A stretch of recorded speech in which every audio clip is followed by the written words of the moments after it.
അത് കോൺഗ്രസിൻ്റെ നേതാക്കന്മാർ ഇന്നലെ തന്നെ അതിനെപ്പറ്റി അഭിപ്രായം പറഞ്ഞിട്ടുണ്ട്. അതുകൊണ്ട് ഞങ്ങൾ കൗൺസിലേഴ്സ് മാത്രമാണ് UDFിൻ്റെ പ്ലാറ്റ്ഫോമിൽ നിൽക്കുന്ന 9 കൗൺസിലർമാർ.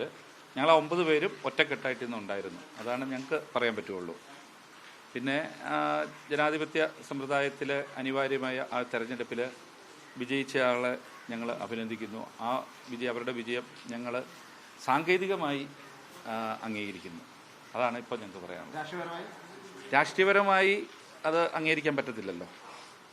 ഞങ്ങൾ പറയേണ്ട അഭിപ്രായമല്ല, പാലായിലെ പൊതുജനത്തിൻ്റെ അഭിപ്രായത്തിൽ ഒരു പ്ലാറ്റ്ഫോമിൽ ഒരുമിച്ച് നിന്ന് മത്സരിച്ച് വിജയിച്ച് അർഹമായ സ്ഥാനങ്ങൾ നേടിയെടുത്ത് വ്യക്തമായ എഗ്രിമെൻ്റൊക്കെ ഉള്ള സാഹചര്യത്തിൽ അത് രാഷ്ട്രീയപരമായ മതിയായ ഒരു കാരണങ്ങളില്ലാതെ കേവലം രാഷ്ട്രീയ ലാഭത്തിനു വേണ്ടി ചില കൂട്ടുകെട്ടുകൾ ഉണ്ടാക്കുകയും ചില വിജയങ്ങൾ നേടുകയും ചെയ്തത് രാഷ്ട്രീയപരമായി ഞങ്ങൾ അംഗീകരിക്കുന്നില്ല. ചോദിച്ച നിങ്ങൾക്ക് തന്നെ ചിരി വരുമെന്നുണ്ടെന്നറിയാം. പിന്നിൽ നിന്നും മുന്നിൽ നിന്നും കുത്തിക്കൊണ്ട് ഒരു ജനകീയമായ അല്ലെങ്കിൽ ജനാധിപത്യ രീതിയിലുള്ള ഒരു സംവിധാനത്തെ എല്ലാ അർത്ഥത്തിലും ഉന്നതരായ നേതാക്കന്മാർ എഴുതി വെച്ച എഗ്രിമെൻറ്റിനെ സ്വാർത്ഥ ലാഭത്തിനു വേണ്ടി പുതിയ കൂട്ടുകെട്ടുകൾ ഉണ്ടാക്കി നേടുന്ന വിജയം അത് നന്മയുടെ വിജയമാണോ എന്ന് പാലായിലെ ജനങ്ങൾ ചുരുങ്ങിയ നാളുകൾക്കകം വിധി എഴുതുമെന്ന് മാത്രമാണ് അതിനെപ്പറ്റി പറയാനുള്ളത്. ഒരു 3 കൗൺസിലർമാരുടെ തീരുമാനത്തിലാണ് ഈ ഭരണം തന്നെ താഴെ പോയത്. ആളുകൾ ശരിക്കും ചതിച്ചു എന്ന് തന്നെയാണ് നേരത്തെ പറയുന്നത്. അവർക്കെതിരെ കാര്യമായ നടപടി കോൺഗ്രസിന്റെ ഭാഗത്ത് നിന്ന് ഉണ്ടായില്ല. ആത്മാർത്ഥമായ നടപടി ഉണ്ടാവുമെന്ന് ചോദിക്കുന്നുണ്ടോ? അല്ല, അത് പാർട്ടി നേതൃത്വം ഞങ്ങളെ സംബന്ധിച്ച് UDFിൻ്റെ നേതൃത്വം കോൺഗ്രസ് ജില്ലാ കമ്മിറ്റിയുടെ president Shri Nattakam Suresh MLA, Shri Francis George MP, block president, സംസ്ഥാന നേതാക്കന്മാർ അവർ ഇന്നലെ തന്നെ പരസ്യമായി പറഞ്ഞിട്ടുണ്ട് എന്ത് നടപടി എടുക്കുമെന്ന്.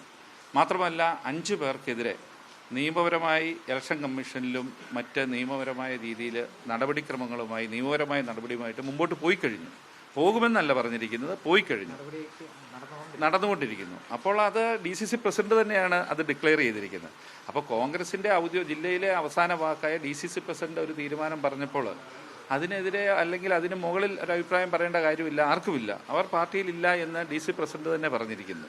ഈ പ്രതികരണത്തിൽ ചെയർപേഴ്സണും മറ്റ് കോൺഗ്രസിന്റെ ഉപ കൗൺസിലർമാരും ഒക്കെ പറഞ്ഞത് പാലായിലെ ജനങ്ങളുടെ വിജയം എന്നാണ്.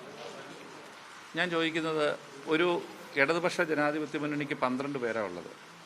ആ 12 പേര് CPMൻ്റെ ഉൾപ്പെടെ കേരള കോൺഗ്രസ് ജോസ് കെ മാണി വിഭാഗത്തിൻ്റെ ഉൾപ്പെടെ പിന്തുണ വാങ്ങിക്കൊണ്ട് ഒരു ചെയർപേഴ്സൺ സ്ഥാനത്തേക്ക് ഒരാൾ വിജയിച്ചു വന്നാൽ ആ വിജയത്തെ ജനങ്ങളുടെ വിജയമായിട്ട് കാണാൻ പറ്റുമോ?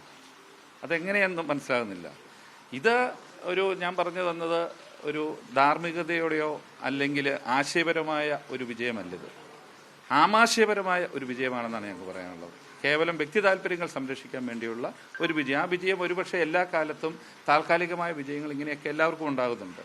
പക്ഷേ ഞങ്ങളെ സംബന്ധിച്ച് 9 പേര് ഒറ്റക്കെട്ടായി UDF എന്ന വലിയ പ്ലാറ്റ്ഫോമിൽ കോൺഗ്രസ് നേതൃത്വത്തെയും കേരള കോൺഗ്രസ് ജോസഫ് ഗ്രൂപ്പ് നേതൃത്വത്തിൻ്റെയും ഉൾപ്പെടെയുള്ള UDFിൻ്റെ നേതൃത്വത്തിൻ്റെ പൂർണ്ണമായ നിർദ്ദേശങ്ങൾ അനുസരിച്ചുകൊണ്ട് ഞങ്ങൾ മുമ്പോട്ട് പ്രവർത്തിക്കുന്നു. ഒരിക്കലുമല്ല. കാരണം വളരെ വ്യക്തമാണ്.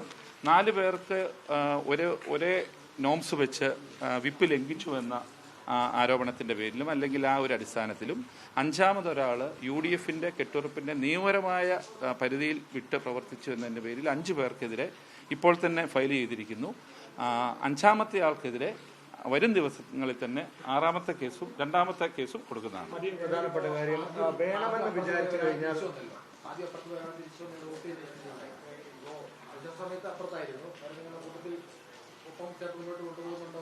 അത് ഞങ്ങളല്ല അഭിപ്രായം പറയേണ്ടത്.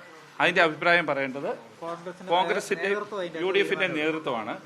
ഞങ്ങളെ സംബന്ധിച്ച് മറ്റൊരു സന്തോഷമുള്ളത്, ഈ അവിശ്വാസം ദിയ ബിനു പുളിക്കക്കണ്ടമെന്ന ചെയർപേഴ്സൺ 7 മാസക്കാലം ഭരിച്ചപ്പോൾ അവർ മുമ്പോട്ട് വെച്ച അവിശ്വാസത്തിന് കാരണമായി പറഞ്ഞിരുന്ന ചില കാരണങ്ങളുണ്ടല്ലോ. അത് പുല്ലുവെട്ടിയില്ല, അങ്ങനെയുള്ള ബാലിശമായ ചില ആരോപണങ്ങൾ ഉന്നയിച്ചുകൊണ്ടാണ് അവിശ്വാസ പ്രമേയം കൊണ്ടുവന്നത്. ആ അവിശ്വാസ പ്രമേയം അന്ന് അനുകൂലിച്ച അല്ലെങ്കിൽ ആളുകൾ അന്ന് കൊണ്ടുവന്ന അവർ ഉന്നയിച്ച ആരോപണങ്ങൾ അല്ലെങ്കിൽ വസ്തുതകളൊന്നും വസ്തുതാപരമല്ലെന്നും അത് കേവലം വ്യക്തി താല്പര്യങ്ങൾക്ക് വേണ്ടി രാഷ്ട്രീയ ലാഭത്തിന് വേണ്ടിയുള്ള ചരടുവലികൾ മാത്രമായിരുന്നുവെന്ന് ഇപ്പോൾ എല്ലാവർക്കും ബോധ്യപ്പെട്ടു. ആ ഒരു സന്തോഷം ഞങ്ങൾക്ക്. മറ്റൊരു പ്രധാനപ്പെട്ട കാര്യം, വേണമെന്ന് വിചാരിച്ചാൽ കേരള കോൺഗ്രസിനും LDFിനും അധികാരം പിടിക്കാൻ കഴിയും. അവർ മാറി നിന്നതിന് പിന്നിൽ അതിനുള്ളിലെ പ്രശ്നങ്ങൾ തന്നെയല്ലേ? 100% അത് പ്രശ്നങ്ങൾ കാണും. ഞങ്ങൾക്ക് അതിനെപ്പറ്റി പറയാൻ അറിയത്തില്ല.